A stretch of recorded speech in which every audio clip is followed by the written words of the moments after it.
Do I sign documents as myself or the LLC? Great question. Let's discuss. First, disclaimer, I am not your attorney. I am not your CPA. This is just general education that you can find anywhere. I just like that you're here with me. So, let's talk about a business transaction first. So, in order for a contract or a document or an agreement, they all mean the same thing, to occur, we need to have a relationship that's developing. So in this case, we have Tiffany is going to be hiring ABC Tile to do some tile work for her. Now, Tiffany might have a business of her own, but in this case, we are going to use Tiffany as just an individual.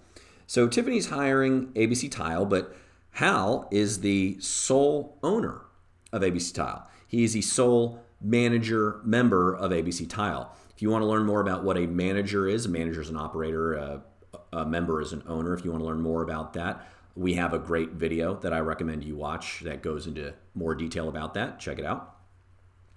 But in this case, we've got Tiffany and ABC Tile entering into an agreement together that ABC Tile is going to do Tiffany's tile work for a certain sum of money. And then there are going to be different things in here that say it's going to take a certain amount of time, that any extra work is either handled by Hal or handled by Tiffany, all these different kind of things that might go wrong, and to agree ahead of time of what happens if and when these things go wrong. That's essentially what a contract agreement document that people sign discusses. And that's why they can be very long sometimes, is that the longer it is, the more bases they're covering. So in this contract, let's zoom in. So Tiffany, in a contract, it's between two people. So we're going to have Tiffany sign and we're going to have Hal sign. So how does that actually happen? Let's zoom in. All right, so let's say that, this is where Tiffany signs, and she just, she signs here. I'll go ahead and make it look like she actually signed. This is Tiffany's signature. Does Hal sign? Hal is the only person in the business. He's the sole manager, sole member of the business. There's nobody else. It's just him. It's ABC Tile LLC, and Hal is the single sole person underneath it. Does he just sign as Hal? I mean, he can. But again, this is an example of mistakes people make and act as a sole proprietor when in reality they need to be acting as an LLC. Just because you have an LLC doesn't mean you are protected. You have to do business. You have to do financial transactions through the LLC. You have to do these agreements through the LLC, or you're acting as a sole proprietor.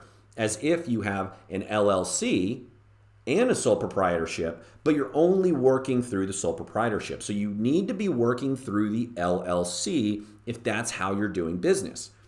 So Hal doesn't just sign like this. The way to do it properly is for Hal to put his signature, but then also make sure it says Hal, manager of ABC Tile LLC.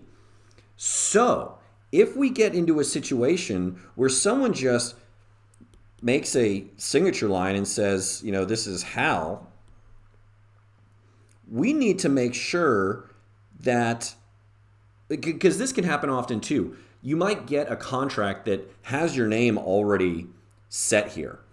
I'm going to clean this up just a little bit. So we might have an example where the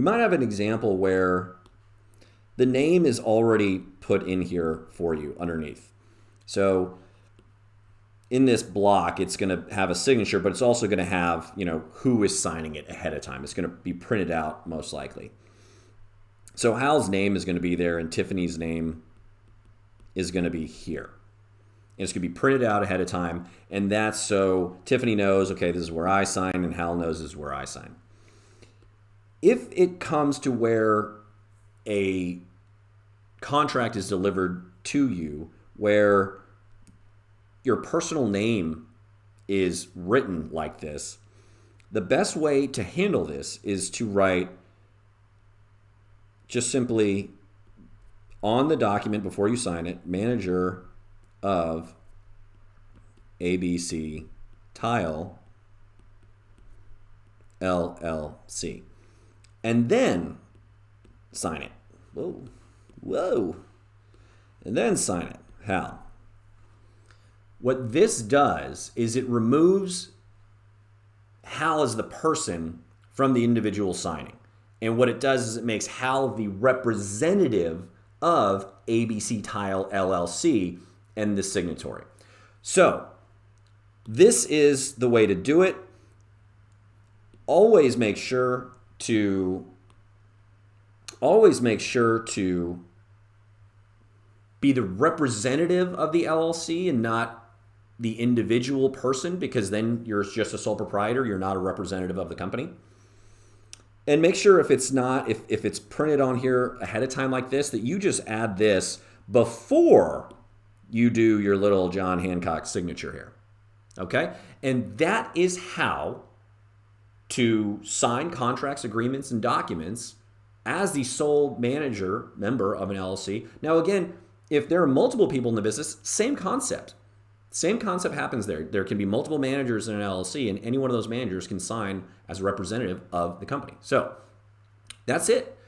If you got value out of this video, please like and subscribe for more information. You can always comment below and ask a question for a future video, or if you need us to dive a little deeper into some nuances we might have missed, check that out down below. But you can also find us at BetterLegal.com if you need us to help with any business formation services. Also, you can find us on any major social network as BetterLegal or some variation of BetterLegal, but look for our little purple logo. And thanks for watching. It was great spending time with you. Have a good day.